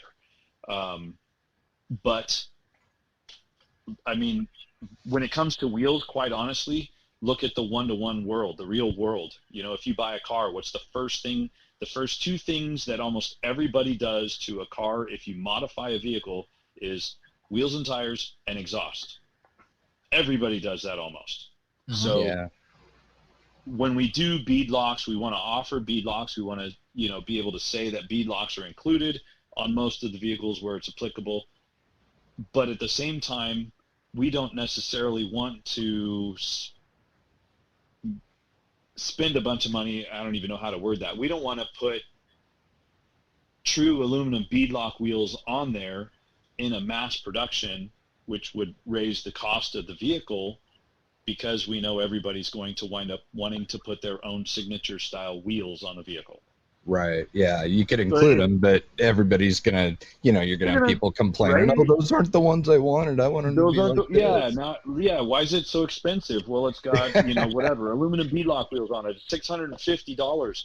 Okay, well, it's priced too high. Okay, well, here's plastic ones. Great. Now I want to replace them with my own wheels. Or even if I pay the $650, I'm going to replace them with my own Vanquish wheels or, whatever, like they're going to do it anyways. So it's kind of a tough one. And the links, different link lengths, we've always talked about that. That's kind of we've heard from both sides of consumers. We've heard, I don't like a bunch of extra junk in the box. I want the kit. I want to make it exactly like that. I don't keep a bunch of extra junk. But then we hear other people that are, I like the option so I can build it as I go because I want to build a different wheelbase. Like the builder's kit has the 3 different wheelbases in it.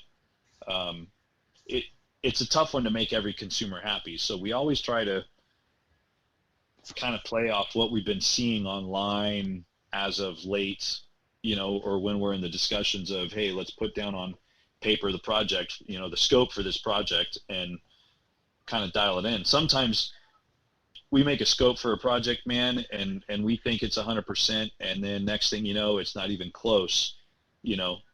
18 months later, we're like, oh my gosh, we didn't even start with that. Like, this is nowhere near what we started with, or we need to change it up because this is just not going to work 18 months later. Yeah. So it's a tough one. You want to give the consumer as much as possible, but at the same time, you want to keep the cost down. Sure. Exactly. And then the what was the other part of that question? There was one other thing on that question. Yeah, so we kind of answered it already, but it was just, do you feel the utilization of the Losi factory has improved the quality of Axial parts? Yes, and I think you're going to start to see that more and more and more across the board. We don't just use one factory under Horizon. They have different factories to produce vehicles. So you are going to start to see more improvements, and you're going to see more improvements across the board, even through all the factories that we use. It's not just one factory, but we're always striving to make our product better, and we're always striving to make if it's a plastic link, and we see from one factory a plastic link is better than the other, well, we're going to leverage that against the other factory to try to say, hey, you guys need to step up your game because this is the quality of product that we're looking for. Right. So yeah, it's okay. Yeah, we're always trying to improve that. We want to improve our quality. We want our vehicles to be indestructible. However, I'll use an analogy that I read on the internet somewhere. A guy had an Axial product.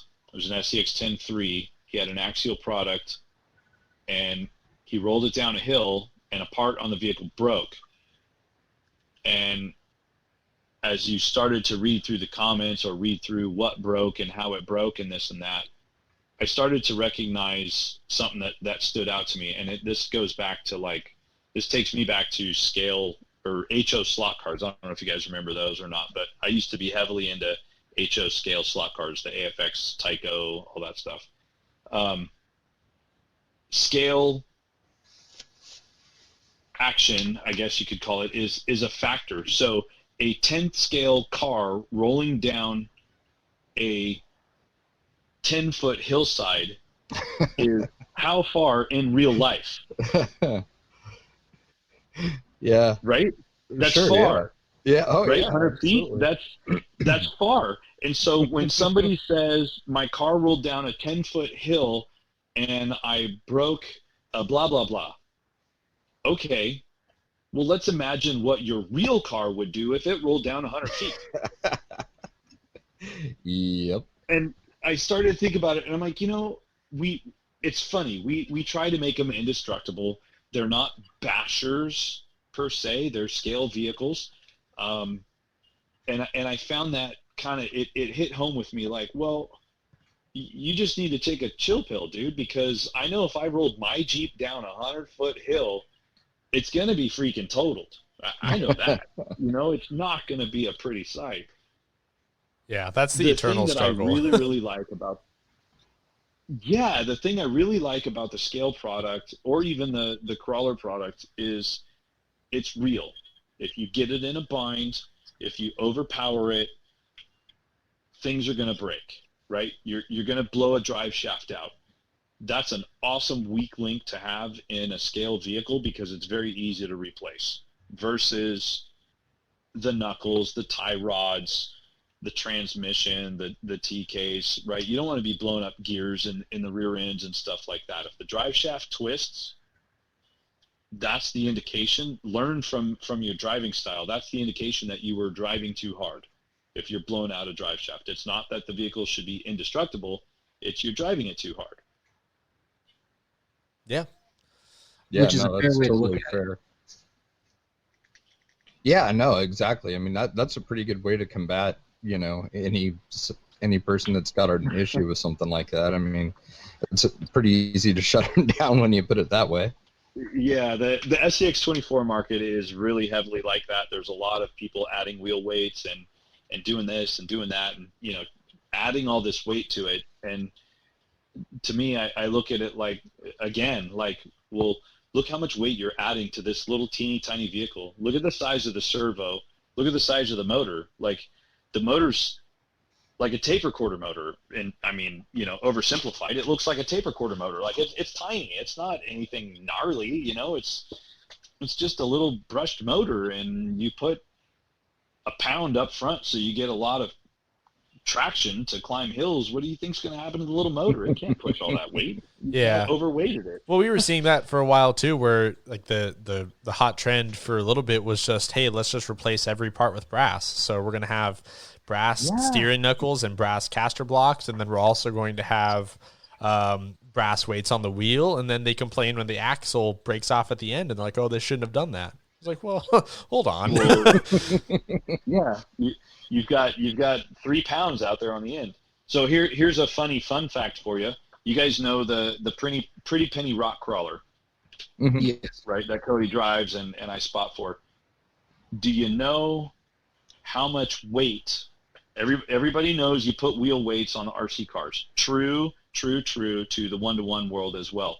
How much weight does Cody have in each front tire? And now I'm asking how much weight in the tire, not how much does the entire wheel, tire, and weight weigh. Oh, wow. I couldn't even imagine. I can't even take a guess at that. So I'll start with a hint of some people use water inside of their tires. Some people will use, I think I heard recently, beet juice is heavier than water, so they'll use beet juice. I bet that's a little gross at the end of the season. Yeah, I heard it, yeah. So Cody runs lead shot. Really? So there's lead shot in the front tires. Any guess of how much weight? Think about the RC car. How much weight do you put on your front tires and kind of multiply that? Oh so there's got to be like 20 or 30 pounds is what I'm guessing you're getting at, but that's probably overkill. Okay, so you're guessing 20, 30 pounds? Uh-huh. Anybody else? I'm scared. Yeah, that's pretty close to what I would think. I mean, who said I'm scared? Trav.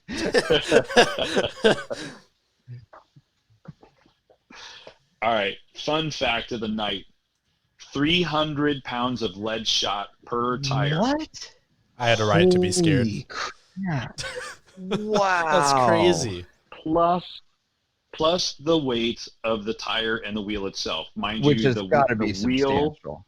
Yeah, the wheel, I'm going to guess, has to be 50 pounds. It's a 20-inch double beadlock wheel, so that's got to be like 50 pounds. Plus the tire, which is a 42-inch BFG sticky tire, so that's got to be, I don't know, 120 pounds, I'm guessing. Oh, I don't yeah. know how much they weigh. So you're talking 400, 500 pounds just in the wheel tire combination on each side of the vehicle. That's insane. My God, that is gnarly. You know, it's weird. I drove not the Jesse Haynes car, but the one before that didn't have the rear steer. I got to try that at Cisco one year. And was that the name of that one that had the red wheels?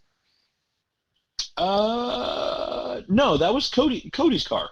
Yeah, it was the red wheels, Cody car. That was I don't remember if it had a name, but that was the old one, the drag axle car. Yeah. Yep. Did that one have weight in the wheels too, like inside the tires? In the front. Yep. I never would have guessed because like you didn't hear anything moving around, you didn't feel anything weird and shifting. I mean, like you didn't even notice like any kind of. It was weird. I never would have guessed. You'll notice it if you get up to about 20 miles an hour or so. The lead in the tire, the shot in the tire will get lopsided, and you'll get a wheel hop out of it. Oh, yeah, that makes sense. Because it'll stick in awkward places. But if you're just kind of slow rock crawling, yeah, you'd never know that it was there. What does the inside of the rim look like when you go to take all that apart? Like, I mean, lead's soft, obviously, but aluminum is too. I mean, I don't know. Maybe it's polished. I don't know. That's I'm thinking polished or just all dimpled or something. That's crazy. I'm gonna bring it up to Cody and say that's gonna be a new. I mean, I'm sure somebody could figure it out, but that might be a good T-shirt giveaway. Yeah, no kidding. That is really cool. 300 pounds. Wow, that is just mind blowing. I never would have guessed. Wow. Yeah, most people will be like, "What? That's a lot." And then the air pressure. So the air pressure we run in that moon buggy is in between 6 and 8 pounds, 6 to 9 pounds. Wow. Of air pressure. That's not much. No. Well, no wonder those things can do the impossible stuff that they do. I mean, they're just wrong, you know? Yeah. Right. So I got a question. What's on your workbench? Adam and Jay and Travis, tell me one at a time. Let me know, what are you guys working on? You've asked me a whole bunch of stuff, so what are you guys working on? So who wants to go first? You can. Right. I actually got a couple things on the workbench. So basically, now that I finally got my hands on the elusive SCX 10.3 transmission gear, so I can get that thing geared down. I got that. Oh yeah. By the way, you're lucky. I can't even get those. Just so you know, I don't have any, and I need them. Okay, I'll send you my secret source and see if they're still available. So, but yeah, so I finally got that done. So that was great. A nice weight lifted off because now I can actually use it because, like I've said before, not having those gears with no reduction, that car, you have to hit everything really fast. There's no slowing it down. So, and then what else do I got? Well, I have my UC Fab rig that's like a slow process, and recently I've been doing like a refresh, like a facelift on my deadbolt. I have an SCX 10.2 deadbolt that I just picked up some UC Fab, a cage, Oh, cool. and bumpers. So I think I'm going to go through and kind of like do like a little mild upgrade because that car was pretty much bone stock. I have not done anything to it other than wheels and tires and a wrap from Jay, and that was it. So it was one of those cars I wanted to use it in its like stock form to see how well it holds up. But now I think I'm just going to give it a little facelift, but that's pretty much it. And if I get my hands on another SCX 24, I'll have to add that to the list. There you go. So, Jay? There you go. I know what Jay has. Jay has an SCX 24 on the bench, and he's working on a wrap for it. Well, that's definitely in the front of my mind now, though. No, I don't know. I got a lot going on for work and personal, too. So I'm putting together a 46 Power Wagon for Travis. It's a Element Enduro chassis because he just doesn't have the time right now because he's doing a lot of other stuff that I don't have the skill to do for work. So I'm doing that for him. Doing an old school Toyota build that's almost wrapped up. It's a Proline SR5 based Enduro. Building a Scout Enduro. Too many E-words there, man. Yeah, I know, right? That's why I was kind of like, Adam, you go first. Well, okay. Randall, so Randall, if you don't know, Jay's on I think both of them are actually on the Team Associated team now. So that's cool. that would be why. There's a lot of Enduro stuff happening. But we both race. Like, racing has always been kind of our thing first and foremost. And we were with HB for several years and switched to Associated this past winter, wasn't it, Trav? Yeah, it was last fall. Oh, okay. So yeah, last fall. So we switched to Associated, and so the majority of the stuff I've been building has been based on their stuff.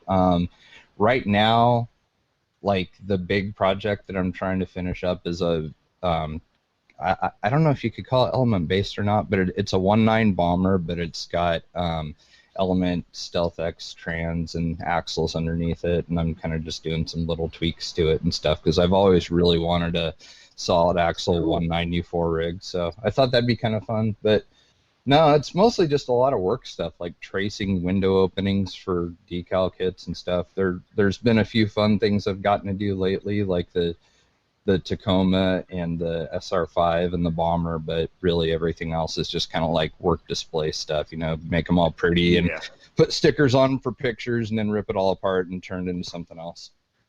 Right. Speaking of that, but before we hear from Travis, do you have the ability to print stickers on clear and on white backed material? Yeah, I do and nobody knows about it, and it's my fault because I need to push them a little bit harder, but we do replacement window decal kits for like the Axial XJ body, the JK body, so that when they start to get scratched up, you can just slap them back on there. And I'm gonna get a roll of they have a transparent window tint kind of smoky foil that goes on the Gerber Edge printer is what we use for the clear, and so we're going to have some tinted window decal kits too here shortly. But I mean, we do all kinds of clear stuff. Take that conversation maybe offline later, and you can edit this part out. We are always looking for somebody that can quickly produce I shouldn't say always, but we are looking for somebody that can quickly produce some prototype decals for us, because a lot of times we get in a bind where we need decals printed and our vendors overseas cannot print it quick enough for us. Oh, that makes sense. we need a source that can say, hey, yeah, I can print you whatever, 10 of those. Yeah, it's super easy, get it. especially for small batches and stuff, because like the max width I can print is 11.5 inches, which is plenty big for most RC stuff. Oh yeah, that's a ton. Hey, you remember the Prospect Fever Axial Fest? Do you remember the big giant Canyon cooler that was given away, the one that looked like a coffin, Yeah. and it had the gold and black? That's that same machine that prints on clear. I did all the gold and black decals on it. Oh, cool. Yeah, so we'll definitely have to talk offline and see if we can come up with something as an alternative. We don't need it all the time. It's not for every project, but we get a project now and then that it's like, holy crap, we need some decals printed real quick because we need to make a photo vehicle, and we just need a source that we can kind of rely on. That's obviously payable, but Sure. a source we can rely on. Yeah, no, That'd it's good to easy sort out. stuff, dude. Anytime. Yeah. Then we'll have to get you kicked off of that team association. Just kidding. Just kidding. Yeah, it's funny. I've always teased Jay because now it's almost like the perfect, like when we do this podcast, it's like yin and yang. I'm always, hyping up the Axial. He's always doing the team associated, so it's like a good balance. Yeah. Well, Jay, you've known Schultze for a long time too, right? Yeah, we met, well, not super long, but like we met him in 2016 at Axial Fest, and I was just super impressed with how accommodating you guys were for us and stuff. So we had a lot of fun down there. Yep. He's a good dude. Yeah, very. He's fun. Yeah, he definitely is. So what's on Travis's bench? Well, nothing now because you gave it all to Jay. Yeah, I mean, he offered to kind of take on the project just because I have just not had the time. So, and I'm a little indecisive as far as what I want, my particular build to look like. So sometimes it's just better if I just hand off the creative side of it to him, because more than likely I'm going to end up liking it. So it's easy to do that. So that way I can focus on work, and it works out for everybody that way. Yeah. Right on. Pretty much it. Yeah, he stays pretty busy, so he doesn't get to build a whole lot. No, it's hard to find the time. Well, what do you do otherwise? What's that? I said, Travis, what do you do otherwise if you're not working on RC cars? What do you mostly working on wraps and stuff, or what is it that you do? No, so Dad handles all of the graphics. So I do pretty much all of the sales correspondence at this point. I work on the website. Oh, okay. Also doing our parts. So basically just all of like the exterior stuff away from the actual design and like production of wraps and things like that. So I just basically everything that he doesn't have the time to do, I do is more or less how it works out. Yeah. So Trav does all of our like CAD work and stuff like that, and our hard parts. Oh, cool. He does all that, and then Trav communicates with the machine shop back in Montana as far as like timelines and quotes and things like that. So he handles all the hard parts, and then I handle all the semi-pretty stuff. Nice. Yeah, so it's Right a good on. system.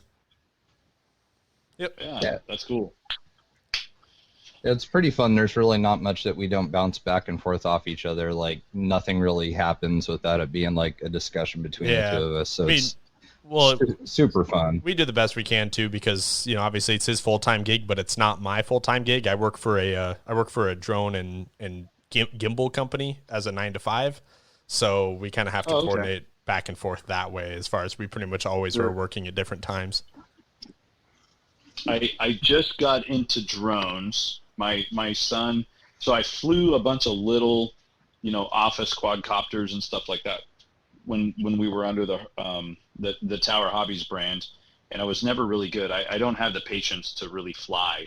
I'm kind of twitchy, and I had been watching my son fly a Mavic Pro, and I was like, man, that would be super cool to have on trail, and when I go full scale Jeep in and this and that, and I started talking to him about it, and he was telling me about the capabilities and how it has a tracking feature and this and that, and he's like, they're not really that hard to fly, and it's not hard to basic fly. It's hard to fly good, but it's not hard to basic fly and this and that. And I'm like, all right, well, maybe I'll check it out. And so he brought it over and gave me a quick 1, 2, 3 tutorial here in the alleyway, and, you know, sent me on my way. And I took it out camping with me one weekend, and I was going to try to fly it. And, you know, I'm sitting there like, okay, I'm going to fly that thing. And then I look at, well, it's $1,500. And if I lose it, I'm out $1,500, and it's my son's. Like, I don't want to. So I chickened out. I never flew it, right? I'm like, I don't know. I don't even want to risk it. And so then I finally took it out another time and flew it and started to get the hang of it. And it was, you know, the whole while I'm like, well, if I like it enough, I'll just buy one and I'll have my own to fly. Well, it's probably been 4 months, and I still have his drone here, and I'm still using it. That's awesome. The GPS feature is pretty cool. The whole following thing, that's pretty neat. Well, that's the nice part about drones mostly, is that a lot of them these days, you can pretty much pre-program almost anything. So that's what I really wanted to do, was just get a hang more of the tracking feature and the pre-program feature and stuff like that, and just set it up and let it do its thing. Yeah. You know, I was like, these things are, the capabilities are amazing to me now, you know, understanding how GPS works and stuff like that. I'm like, dude, this thing's radical. Yeah. Like, just the way that it can fly, it can hold position. It, you know, it's obviously more runtime would be good, but whatever, you know, 15, 20 minutes is plenty good for some good action footage. Yeah. Oh yeah. We never run ours without a laptop on the ground, just that way we are able to do anything with it. So it's pretty crazy, the different features and everything else that you can do with drones now, as far as because it's intimidating, like you said. Like, it's okay, this is $1,500, or in the case of what I do day to day, you're talking anywhere from $8,000 to $20,000. So right, if someone messes up, that's a bad day for a lot of people, not just the person who was flying it. So it's nice to, you know, it's adaptive for everybody who otherwise probably couldn't do it before. Yeah, and a lot of the places that I would take it to go fly are usually obscure, or it's off the mountainside, and if it does go down, it's non-recoverable, right? Like, yeah, you'd have to go backpacking to go and get it. And I'm like, dude, I just don't want to lose this thing. And you know, he's like, oh yeah, I flew it off the coast for 5 miles, and it was out in the middle of the ocean. Oh my God. It'll come back, no big deal. I'm like, you're insane, that's dude. crazy. Like, yeah, what are you doing? It's 5 miles away. If it goes in the drink, you're done. Like, I'm like, yeah, well, you know, it'll come back. I'm like, okay. Not me, man. I'm gonna keep it kind of close. Yeah, I'm afraid. I entirely understand. The ones that Trav builds are like cinema ones, you know, that they use in Hollywood and stuff. So they're like the size of a Volkswagen Bug. Like, they're just massive. That's crazy. No, it's pretty sweet. But yeah. Yeah. All right. Well, so are any of you guys going to Axial Fest? Badlands? No, I'm not going to be able to swing it. We're hoping Pro Line by the Fire. We're trying to somehow coordinate to have all three of us get down for By the Fire, because I think that'd be really fun. Nice. You know how it goes, day to day seems so uncertain. Kind of talking about going to Axial Fest Badlands or anything? Like, if it happens next year, would you guys go? You know, it depends a lot on work for us. Like, the problem is like, A-Main's our biggest customer, and they keep me so busy, and I'm constantly trying to improve turnaround time for them. And this year, I haven't had the free time to really do stuff like that. They have kept us really, really busy, but I don't know. I think with enough planning and stuff next year, that would be really cool. I mean, I'm always down to travel to go crawling somewhere, so I think it'd be pretty fun. Yeah, cool. Well, and hopefully we'll. Yeah, I was looking forward to. Were you? Yeah, I remember us talking about to Axial Fest Donner. Like, I was like all set. That's why I rushed, got the SCX 10.3, was trying to have the axle conversion done before everything, and then I was like, oh, the rush is now over. Yeah, it was really a bummer. Hopefully we'll have Donner back next year. You know, I don't know. We've always talked about the whole Cisco Grove thing, and Cisco Grove, obviously, if you guys haven't ever been back up to it, it's completely different than what it used to be, and we'll never go back there because it's such a different company and an environment now. It'll never go back to Cisco. Oh, that's too bad. So, yeah, Shoot. but like the terrain differences, I think the terrain at Donner is better. I think Donner has a better variety. I think with tent camping, because that's what we did the first time we were there, I think it was kind of nice being at Cisco because you're like a stone's throw away from, bathroom, shower, all that stuff. So we got kind of spoiled by that one. Yep. But Agreed, totally. It's because it was a campground. It was pretty rad. But now we got a rooftop tent for our truck and stuff, so now we're a little better equipped to where if it's back at Donner, we can go and do that now. Oh, you're an overlander now. Not really.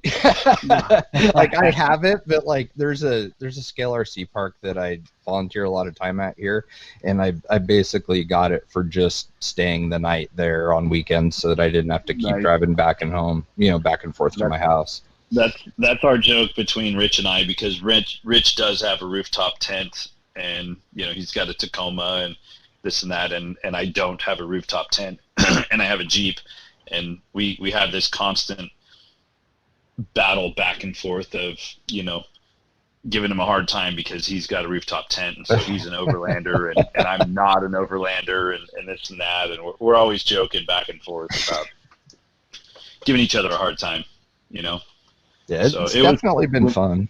Yeah, when we did the launch video for the SCX-10-3, it was actually a lot of fun. That was probably the first time that Rich and I really hung out.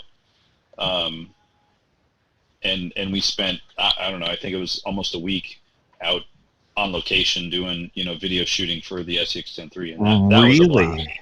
Yeah. That was a lot. That's a lot of time. I mean, Yeah, I get it. It's like you record for, 5 hours and you have 15 minutes of usable footage. I mean, I know it works. But... Well, yeah, and you got to drive to location, so each location is, different. So, I mean, I don't know. Maybe we drove out there on a Monday and we shot Tuesday, Wednesday, Thursday, and then we drove back on Friday. That might have been it. But either way, pretty good work week. That's pretty rad. Yeah. It was pretty rad. Yeah, I can't be mad about that. Yeah. Matter of fact, I can say that's where he's at right now is on a location doing some video shooting for a new product. Rad. So, coming. I wanted to ask you, and I don't know if you'll really be able to answer this or not, but before we go, I wanted to make sure I didn't forget this. The Laser Nut Armada car coming out under the Losi banner. I'm sure you knew you expected to hear about that. I was almost ready. I was almost thinking I got away with it. So, if it's something you can't talk about, totally understand. Not a big deal. I can give you very little details. I can say, yes, it's true. I can say you will know a lot more next week. Before the end of the week next week, you will know a lot more about it. And I can say it's freaking badass. It looks sick. If you've never owned a Losi product, which I never have, I would buy that. I would buy that full pop just so I could have it because it is that legit. I want it just to look at even. Like I just want it for a shelf. It looks perfect. Yeah. Down to the wheels even. The wheels are even right. It is a Losi product. I can say the Losi brand was a better fit for that car than the Axial brand. It had been in the pipeline for Axial for a long, long time. I mean, Cody and I are very good friends, and it had been in the pipeline for a long time, and we just finally decided once the acquisition took over and all that stuff, we finally decided, hey, this is a Losi brand product, not an Axial brand product. Wow. And so it went down that road. I was involved in the video shoot, and it was freaking rad, like, to be a part of it. I was super impressed. I've driven the car. I've driven the car a couple of times, and both times I was just like, dude, this thing is rad. Like, it is considered a U4 car. It can be a basher. It can be a fun toy. I've seen it take some pretty gnarly hits, and it just kept on going. So next week you'll see it all. And next week, dude, you guys are going to be floored by the launch video. Oh, can't wait. That's gonna be so cool. Because it floored me. I was like, holy cow, this is rad. So, yeah, next week the cat will come out of the bag. It is a true vehicle. I know some people were like, is that true or not? It is true. It is different. Not to be confused with the UC Fab car. They're two totally different vehicles. So, this will be, I don't know. Did it, I can't remember. Oh, well, I won't answer it, but that's all right. It's a beauty. That's all anybody needs to know. It is fantastic. It's a really killer looking car. It performs very well. It's, I think, me personally, I think it's gonna do very well in the segment, and I think a lot of people will be very appreciative of the quality of the car. It's rad. That's great. Very cool. So, and I'll tell you, when you watch the launch video, I'll say, well, how do I put it?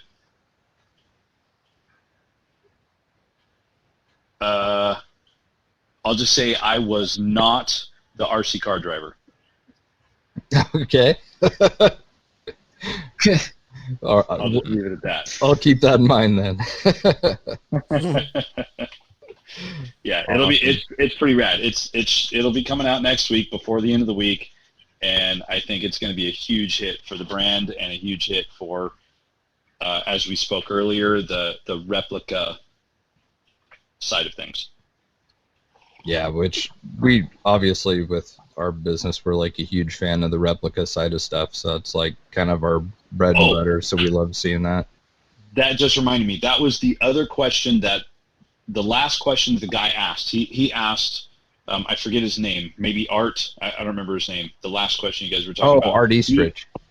Okay. He asked, how do you decide what partners to work with? That's right. That was, and that is a really good question. So I kind of go back to that.